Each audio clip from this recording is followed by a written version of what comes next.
Okay, during the class break, we were talking about, we were having questions about the right moment, how to know the right moment about confronting people. And part of your burden to follow Christ is going to be growing in grace. Our college really has to do with the theology of things, the theology of grace. And we can talk about, like I'm speaking about experience right now. But remember we talked about the two sides of your brain, the left brain being for things that are objective, including theology, and the right brain having to do with experience, art, and texture, and hearing, and all these different things. Knowing the right timing and having the words to say has to do with the Spirit of God leading you.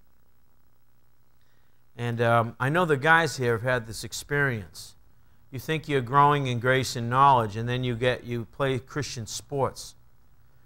And you realize that half the people there have no business being out there because they don't know grace yet in that way. And all the sports do is reveal to you that there's some growing left in your life. You watch some of these Christian sports leagues, they're worse than the bar rooms. Believers, the drunks act better on the field because they have their honor code, where believers sometimes are just out of control. They don't know how to interact in sports. You get two churches together playing in a church basketball championship, it's unbelievable. You have to call the police sometimes because they don't realize the stewardship of grace. And the stewardship of grace has to do with the grace you already have. Right? And then there's the leading of the Spirit of grace. That grace, God's trying to teach me about how to live in application. Titus chapter 2, verses 11 and 13, the Spirit of grace is teaching me how to live. That means application today. The Spirit has to direct my steps. The Bible's not going to tell you who to marry and what month to marry them, or give you any rules for engagement in terms of people in one sense, what job to take, what kind of car to buy. People go to their pastor, what kind of car should I buy? Well, unless he's a mechanic, don't ask him. How does he know? If you were a missionary and you ask me, what kind of car should I buy in the mission field? I would say, buy the car with the most common, good-running engine in the entire country. In other words, the most common engine. In most places, it's the Toyota 1850cc four-cylinder motor. So my advice to missionaries for years was, if you're going to a country where that is the most common, good-running motor in the country, buy a car that has that motor. It doesn't matter what kind of car it is. You need a big car, buy a big car with that motor. You need a van, buy a van with that motor. If you're getting a little car, get a little car with that motor. Because it can be neglected without blowing up. You won't be blaming the girls in the team for blowing the engine up, or the guys in the team for blowing the engine up. Because those things can run with 2 quarts down in oil and no water at all in it. It'll still keep running without blowing up. That's an easy call. But the Spirit didn't tell me that. Common sense did. And someone who doesn't like to hear that because they want the Spirit to lead them to buy some other kind of vehicle. Right? They think those cars are ugly. I don't like Toyotas. Well, don't ask me. I'm telling you as a missionary, if you get a car with the most common engine in the whole country that runs well, when you break it, anybody can fix it, and it probably won't break anyway. But a lot of missionaries would go, God gave me this car. It only costs so much. Then on their first long trip in the car, it blows up. These missionaries are stranded in the middle of nowhere. You ask a mechanic, hey, can you fix this? He comes out and looks at it, he goes, a Fiat 500? Starts laughing. What's so funny? There's not a Fiat dealer for about 2,000 miles. You look at him. Are you kidding? No. There's no parts for that car. They're going to have to take your parts out, bring them to a machine shop, and remake one. And the 1,200 American dollars you spent buying that car, it just flew away. It's on a public road. No one even wants it. You can't even sell it. You're sad missionaries. You have a little stick over your shoulder with your spare clothes. You're walking down the highway. You got picked up for a bus full of Muslims that are going to jihad. Now you're toast. Or a bus full of Hindus.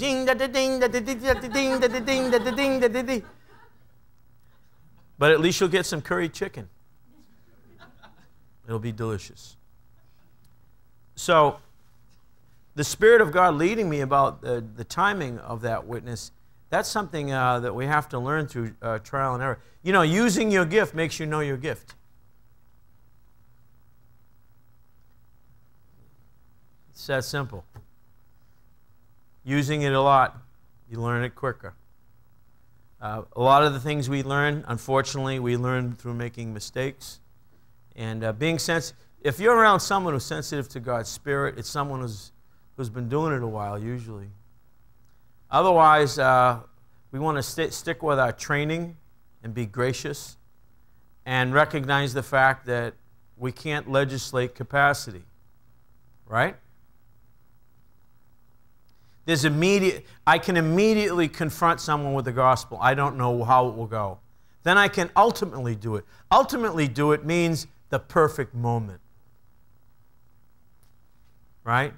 That I've been waiting to witness to this person and nail them with the gospel. I've been waiting and waiting and waiting and waiting. Then suddenly I sense this is God. This amazing series of events that has happened. Now it's time to confront this person. I remember some of my friends were in the world when I grew up were like really whacked out people, really unbalanced persons. I remember this very unbalanced guy had just got out of prison, and he was back in business, so to speak. And all of a sudden, he realized that he was going to be arrested by one of the federal police agencies again, and his life was about to change radically. And I was coming up the staircase. He happened to come to a party at my house. I was coming up the staircase with my buddy. I think it was Pastor Rick LeClaire, now that I think about it. And we just bumped into this guy. He was going downstairs in the party. And we weren't partying. We were believers, and that was it. We decided to witness to that guy. And this guy was a really rugged guy. I remember he tried to fight with a giant raccoon once. Dove on it, was wrestling with this thing. This thing cut his whole face, ripped his whole face open. He didn't even know it. And so he had a scar.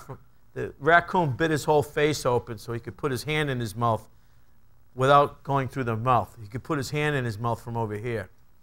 And he had this scar and a voice like this here. And we witnessed to this guy. His name was Mark. It's Mark. What are you doing, man? He goes, what do you mean? We start witnessing to him.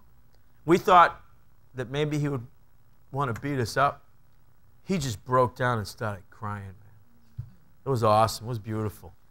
See a big animal like that just start crying. And you know, guys like that, they don't know how to cry because they've never cried.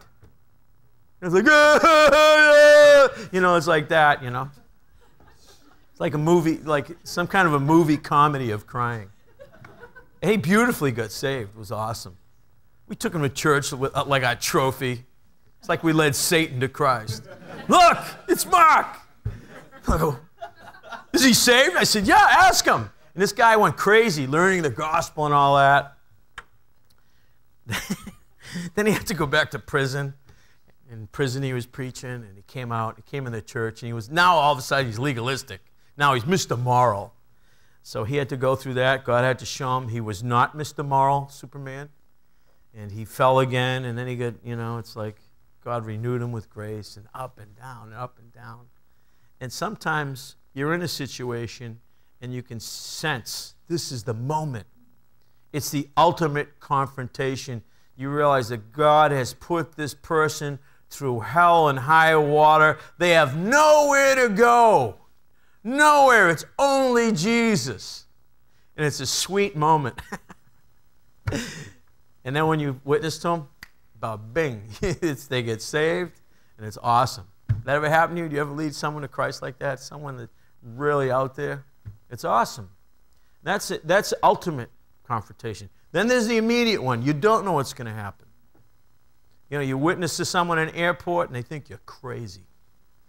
Or you witness to some relative that you're just worried about them. You're not going to say, uncle or aunt, I think you're dying, so I got to witness to you. You don't say that. But the fact that you're going to witness to them, they just sense, oh, you think I'm dying? Well, I'm not going to live. My life isn't so short that I need Jesus, is it? They start going crazy on you. The whole family gets upset, but sometimes you got to do that. You got to take a hit for the kingdom of God. Did you ever do that? Did you ever witness to someone in your family and they go crazy on you? Yeah. Sometimes it's your mom and dad. It's wild. I don't know how many Bible college students have come back to a dormitory when we had regular dorms. Our regular dorms had holes in the roof. We used to get snowed on while we were sleeping. And so don't feel too bad. And I can remember people coming home and telling the funniest stories that literally their family disowned them and threw them out of the house. And Bible college was now their new home. They couldn't go home anymore. And they used to sheepishly ask if they could come home for Christmas because the family was so charged up against them. My brother Martin, when he married his wife Sue, the family is Jewish. And when he went to talk to her father used to help the police sometimes with certain stuff. So Martin goes in to the home. He humbly wants to talk to her Jewish father. And this guy decides while Martin's talking, he says, excuse me, we'll talk. He comes back out. He brings out a gun. He starts cleaning the gun that's pointing at my brother while my brother's asking him, is it all right? It's all right if I marry your daughter. The guy's cleaning his gun and putting bullets in and out of it, and he's scaring my brother. I don't know how scared he was. Maybe he was very scared and not scared at all. Thought it was funny, but it was awkward. Because he loves this girl. He loves this girl, right? I remember when I went, my wife's to the house, and the father wouldn't get out of his seat to greet me, and it was a very cold feeling. And we're trying to explain what being born again is. And her family is very resistant to that. But at a reception at college, he got saved. These two Italian girls in the church looked at him, thought he was like a cute little godfather kind of guy. They latched on to him, and he had this awesome lady on this side of him and this awesome lady on that side of him. They just held his arms and got him extra cannolis, extra spaghetti, and they just kept the Italian ball rolling, And you girls have that kind of power. You have to use it, The power of beauty. Sometimes you have to use that for the gospel. You have to smile. Especially old men. Old men that are dying, if you just have a good-looking girl walk by an old man dying, he'll come back to life for a while. That's absolutely true. Ask any nurse. Are there any nurses here? It's true. This guy can have like 10 minutes to live. And if a beautiful nurse comes in, how are you this morning? He'll live another 3 or 4 hours. Then he'll start dying again. Then another one comes through, he'll wake back up. Women, you have that power over men. It's just the way things are. And these men can attest to it because they're after all just dogs like any men are. Okay, so you have that ultimate confrontation, which is the perfect timing. Then you have the what was the other word? Immediate. Is it? Yeah, media. Oh, that's correct. I lost that part of my notes. I got like 8 million pages of notes. I don't even know where that went. Okay, so we're leaving individual and we're going into media. Now, depending upon the country, this has changed a lot, and I'm very excited about that. You can be broadcasting right now. There's places like in Germany. We're on a German station where a lot of the students of the world go for their free television. We're on there 24 hours a day. You know how much it costs us as a church to have a station on their station? Zero. Nothing. You guys can have your own. You could have your own TV station right now in Bible college, if you wanted, on the internet. Now, regular TV that goes through the airwaves, we also can be on that, but we have to be motivated, and we have to show ingenuity. And I know the word ingenuity comes from ingenious, and you probably don't feel like a genius, but we need to have ingenuity. So when we talk about the media, we're trying to reach out to the masses. And I think it's important that you as young people especially are stirred up about this. Because I'll tell you, people get to a certain age and they like move away from the media. You know what I'm saying? If you go on an airplane, I notice everyone in the air, every young person on a flight I was at to Korea, a lot of Korean kids, a lot of students, every single person on that plane had some kind of something going, an iPad, a Game Boy. There were plugs in the seats for different devices built into it. Everyone is plugged into everything. Everyone's got these headphones on. The stewardesses had to tap people because they all had headphones on. Would you like something to eat? And the person's over there, you know, bing, bing, bing, bing, bing. You know, they don't realize there's food there. Now, as people get older, they kind of move away from devices and movies and media and music, and they you know, maybe they start dying prematurely. I don't know. You know what I'm saying? It's like when someone mentions certain pop culture stuff, you guys are right on top of it. You know, I hate that. That's against Jesus. Well, that's cool. That is not cool and all that. You guys need to carry the ball for the church for this. If you're going to do, especially when it comes to evangelism, because if I'm aiming at a 14-year-old child, I cannot have A Mighty Fortress Is Our God. Right? A Mighty Fortress Is Our God is a great song, but it's 4 centuries old. You know, we have to wake up and smell the century. That's a joke. Well, what's that saying supposed to be? Wake up and smell the coffee? Is it smell the what? Oh, yeah, wake up and smell the whatever. But I say to some people, some of my friends, hey, wake up and smell the century. Because they're in the wrong century. They're in the wrong decade. You guys have got to carry the ball with the media.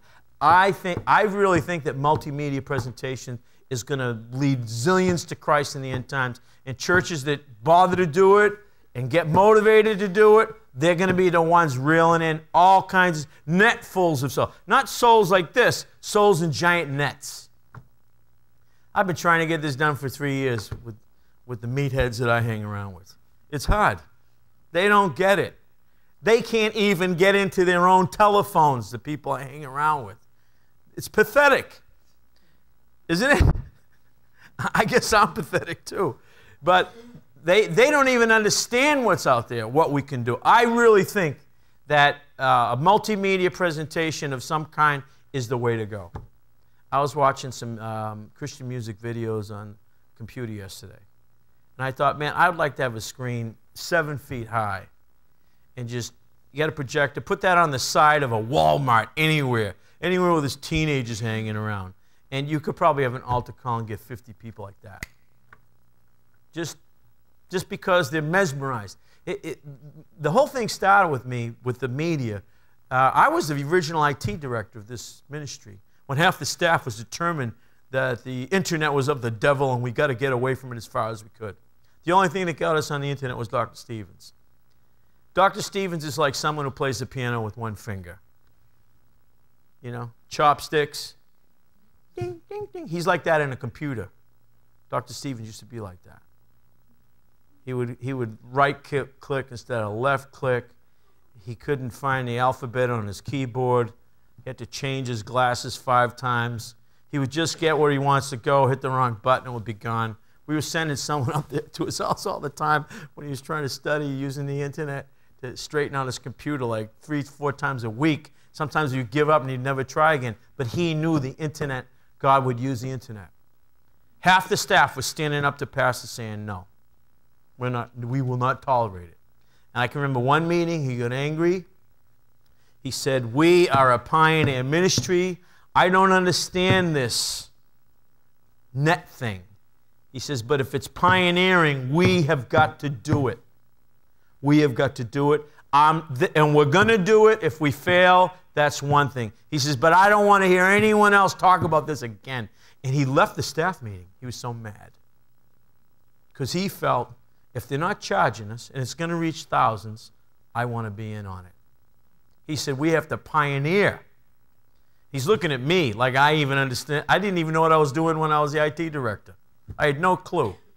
I read an article in Time magazine about the future. I would hear some paragraph about the future in terms of the web or the net back then. And I had this guy that was mostly deaf who was an amazing mind for the internet. He was like a super hacker. Like in college, they would hack into the government or something, They'd hack into some corporation and screw up everything in the corporation just for kicks. And he became the actual brains behind our website. And he got it. And young people didn't even get the net at that time. Now, I mean, there are kids in high school that have massive websites and Facebook and tweeting and all this stuff, right? And I think we have to, no matter where we're ministering gospel, domestically or in a foreign field, we have to have our act together in terms of this stuff. There's no excuse not to. Let's say you're building a church, God's going to bring in someone to take care of that for you. But you got to encourage them and let them go. And exercise oversight with your discernment too. Because not everyone that's into the internet has discernment and is led by God. And they haven't been to Bible college maybe. And they need you to help them to direct their steps. But I think it's very, very important. I know there are people in the church who are dead set against it. Some of them are leaders. You know what they're against. They're against people wasting their life day and night on the internet. Fine. I'm against that too. But I also think that the media is very, very, very powerful. Very powerful. You people are, of course, when I first taught this in my class years ago, people were looking at me like I had 3 heads. Like no one even owned a computer back in the late 80s. I mean, the computers we had then was a joke. Now they get that kind of computing power, they give it to like 4-year-old children, have that much computing power in their little game. I mean, you could put a rocket on the moon with some of the computers we have for children now. That's true, The computers that put men on the moon were they were a joke. If the astronauts had known, if they could have looked ahead to time and space, they would have said, no, let's not go for another 20 years. We don't have good computers yet. Because they were like toys. So as we look at the media, let's look first. Television, local cable, public access. Okay, we've just talked about having television on the internet. If you are going to a foreign country, if you are currently, any of you guys on a team, raise your hand if you're helping any specific church that is not home based right now. Is anyone here involved with another church? 3 or 4 people. You can help them get going, of course.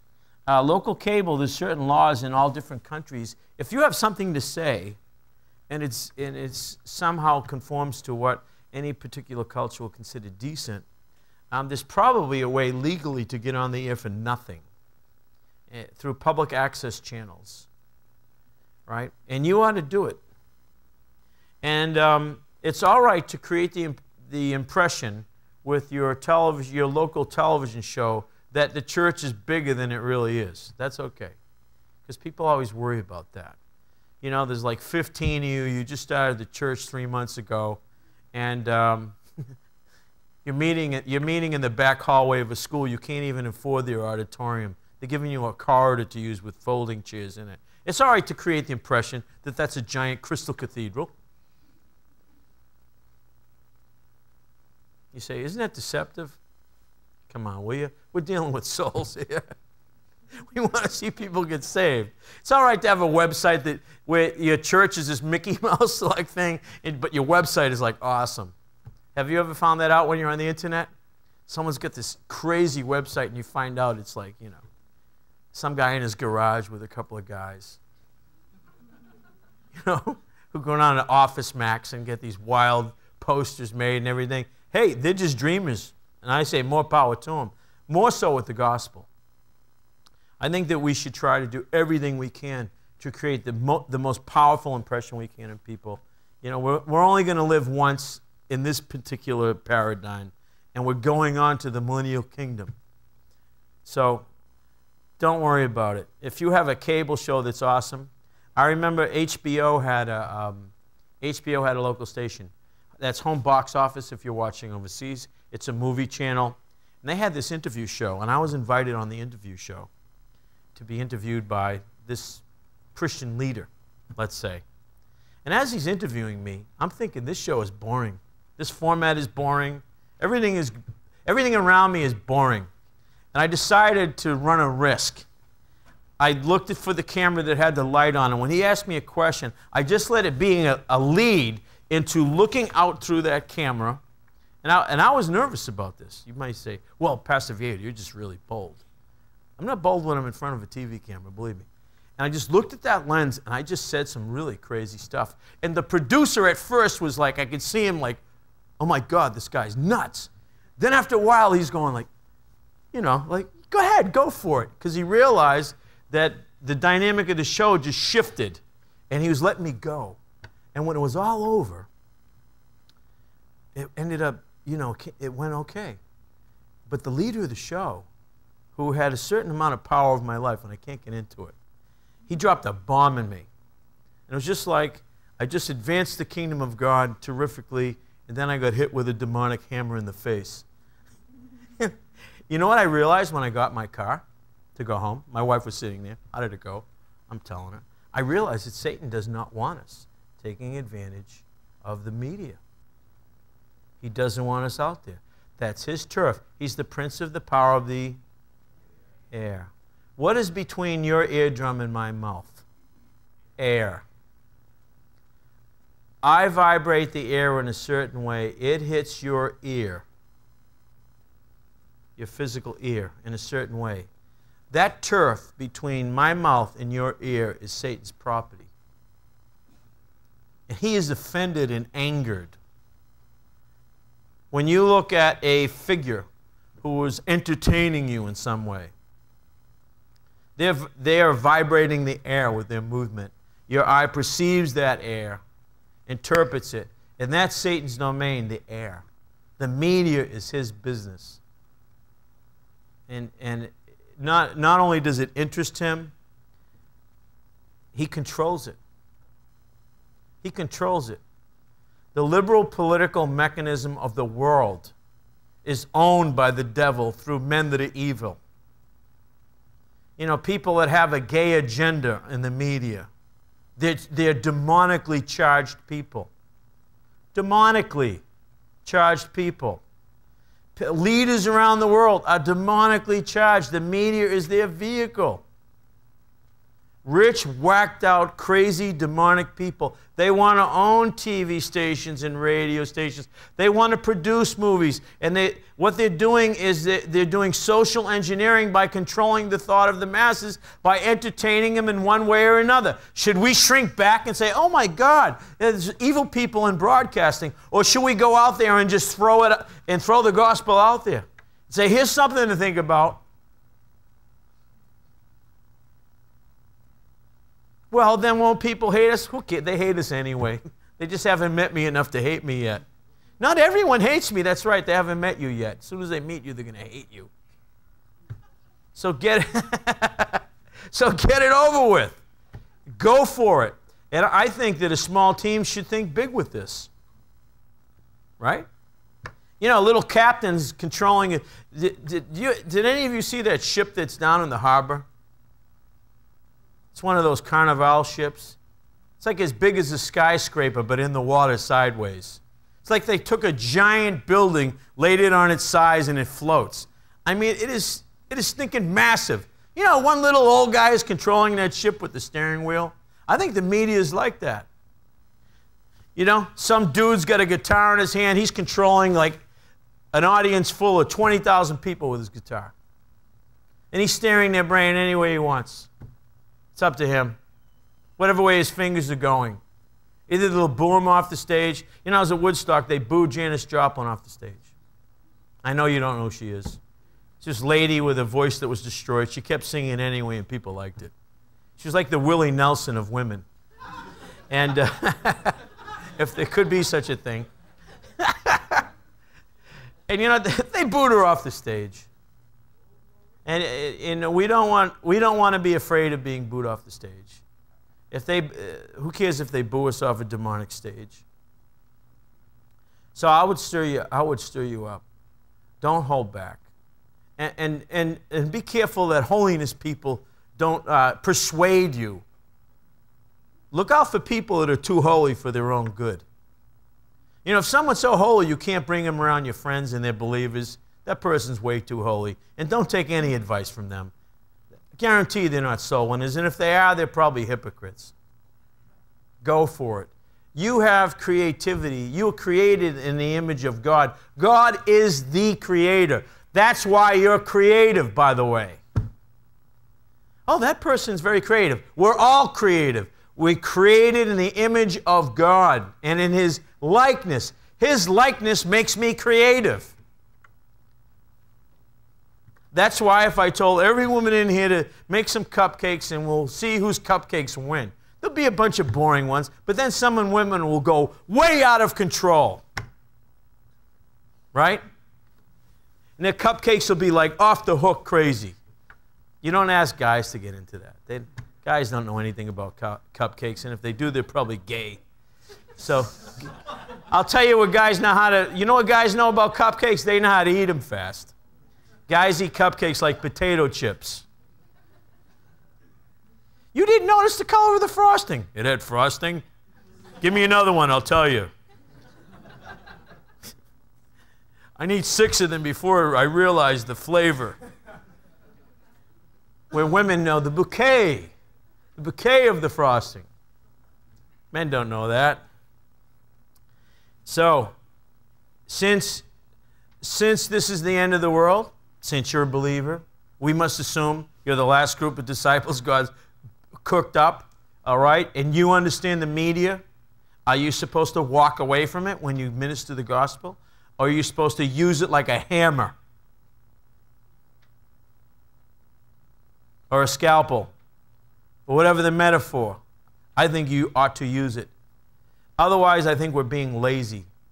We're being damn lazy, and excuse the word damn, it's in the Bible.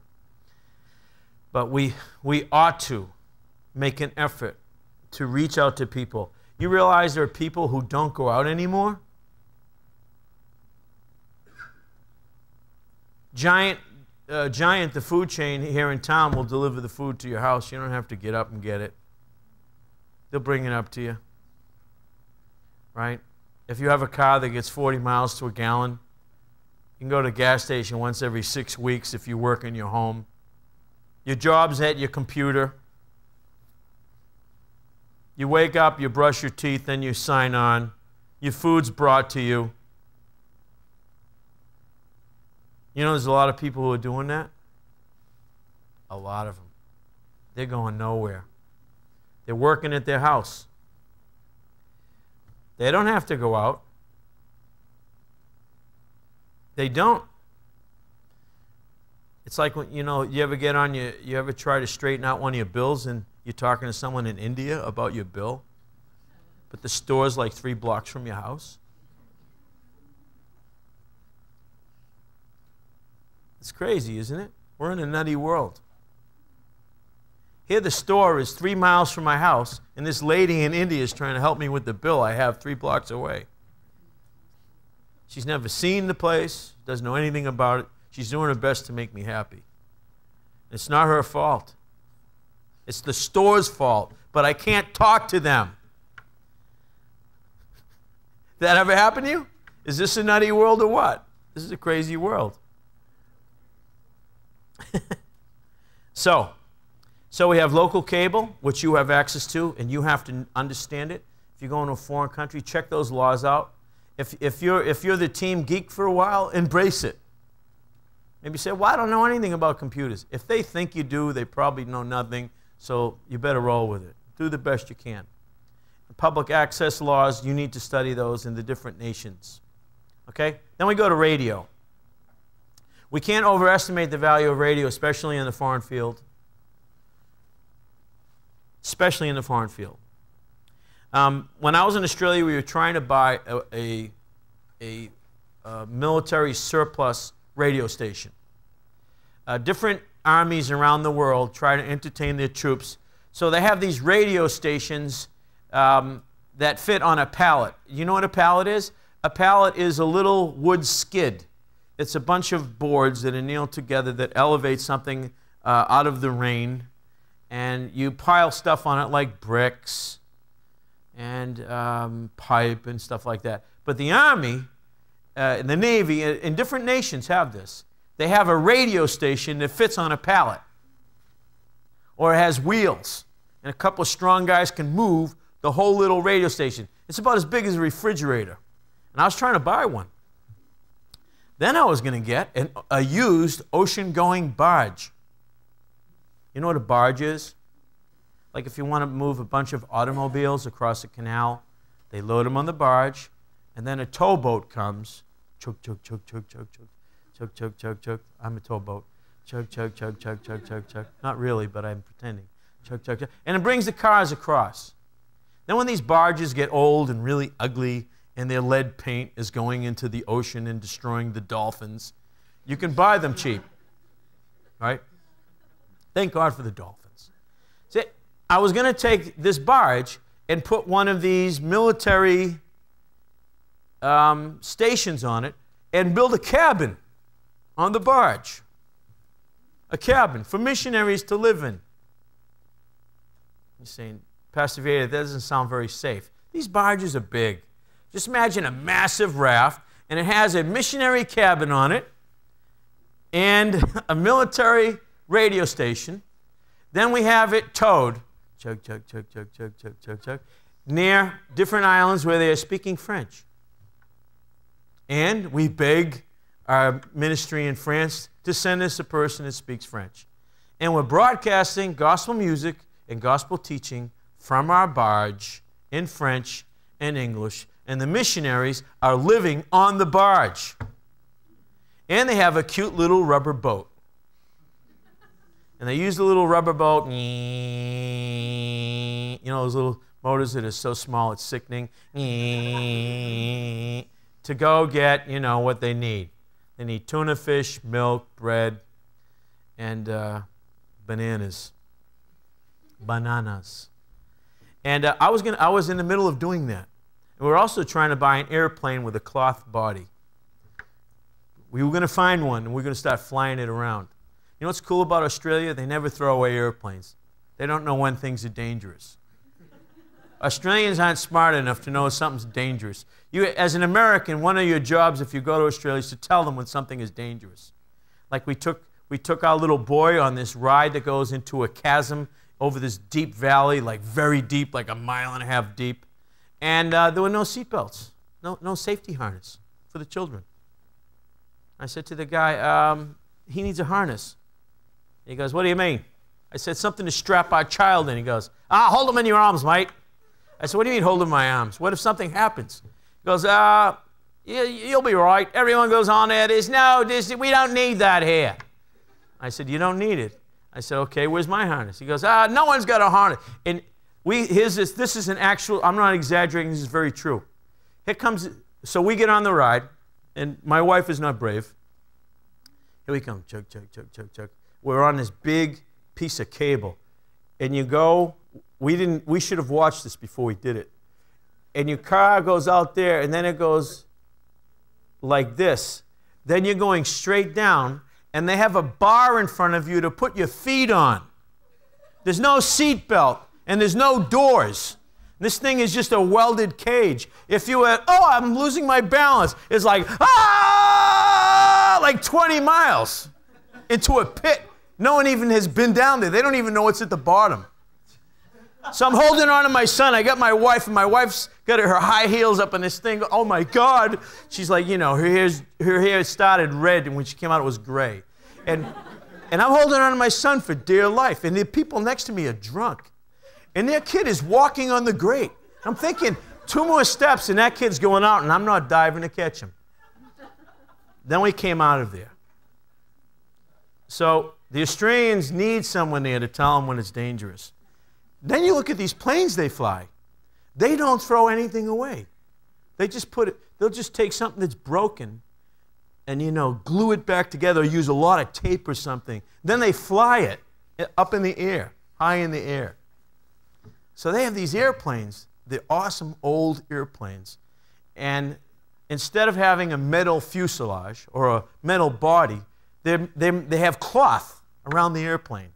And they paint the cloth. And when they get a hole in it, they sew on a new piece of cloth and they paint it. But the guys who fly them were telling me these things fly like birds. They can't even crash. And I'm thinking, this guy's drunk. He doesn't know what he's talking about. But then I wanted one because I saw these Christian outfits that would buy one, and they would hop around the country till they get to up north to Darwin. And then they would fly a short hop to an island. And the islands are so close, you'd have to find a pilot that understood the islands, because sometimes when you're landing, you don't know how high the hills are. You think the hills are only 20 feet high, and they could be 1,000 feet high. You have to really be careful. But I wanted one of those planes because I wanted to start flying around, you know, Indonesia and New Guinea and all that stuff, right? But I got thrown out of the country and couldn't buy one. But we had missionaries. Darrell Jones is here with his wife, who was an Indonesian. He was flying around, not in one of those bush planes, but we could buy one of those bush planes cheaper than a car. And you could get a house. This is a funny thing. You could land your airplane and keep going and go to your neighborhood and go down your street and pull in your driveway with your airplane and no one thought anything of it. You know, you could chop up the neighbor's dog. You know, you're like, oh, sorry, mate. I'll buy you another one, okay? You know, it's like they didn't care. It was a perfect, it was a perfect country for mindless missionaries, you know. So that's why I liked it. But we wanted to buy one of those planes, buy the barge, and buy the radio station, but we were rejected from the country. But you have to, if you're a missionary and you go to a foreign country and you are an evangelist, to win souls, you have to be led by the Spirit where we're going. So the media is a way to be immediately in these people's lives. If you do get on a public access station, if you have a popular website, you have to think of some means to be popular. You know, sometimes people are over my house, and my son Matthew has 20 clips that are just hilarious things off the internet. And they stand there and they laugh at them. Some of them are accidents where people don't die. And, you know, just young people doing something stupid and they, you know, break their leg or something, and everyone's laughing their heads off. And I don't know if that is the way to get your website immediately known, but something like that without breaking your leg.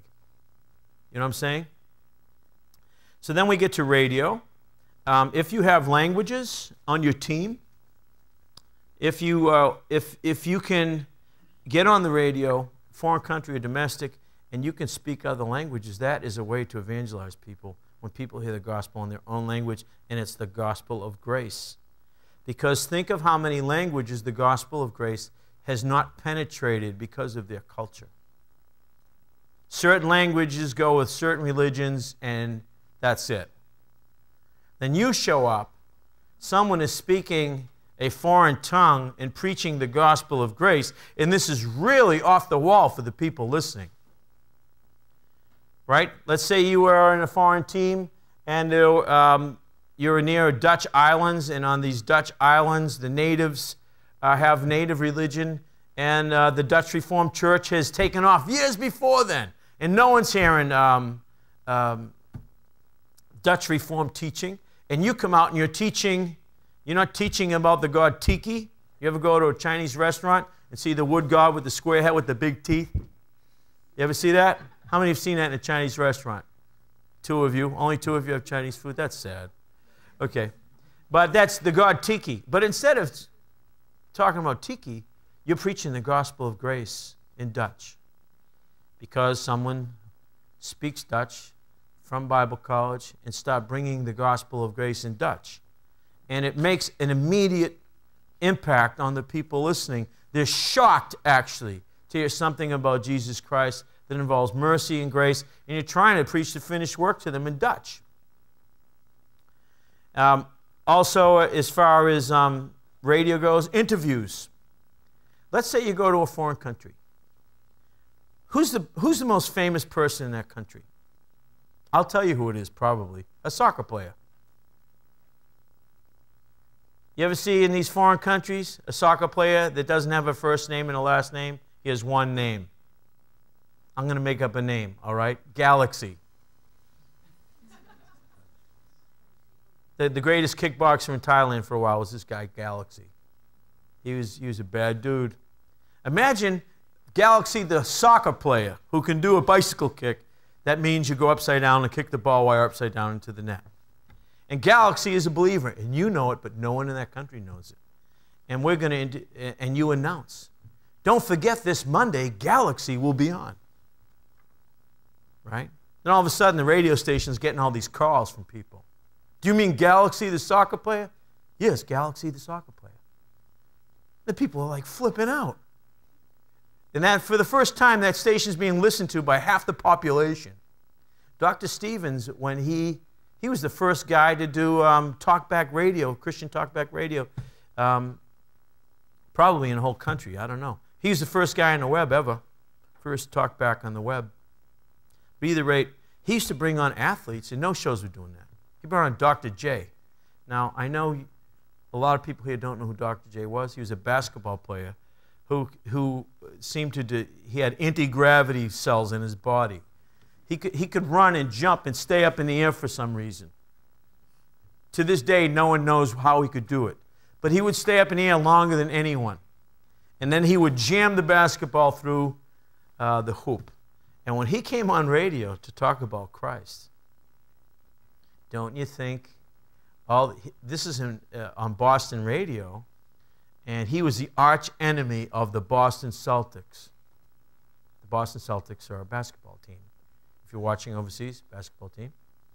And but then the people who hate Dr. J are hearing him talk about Jesus. And they're calling their friends. Hey, Julius Irving, that's Dr. J. He's on the radio with that guy. What guy? You know that guy, the Jesus guy. Oh, Carl Stevens. Yeah, he's on with, he's one of those born-agains.